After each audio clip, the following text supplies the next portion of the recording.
আমরা এসেছি শান্তিপুরের বড় গোসাই।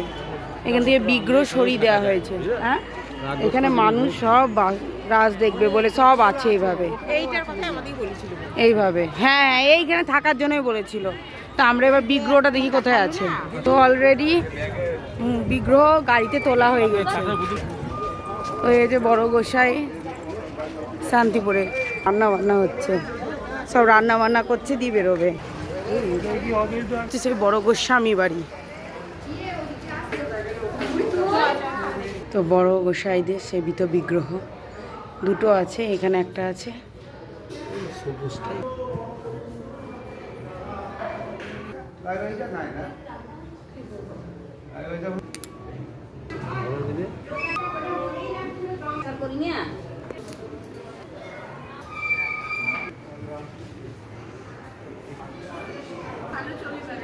মন্দিরের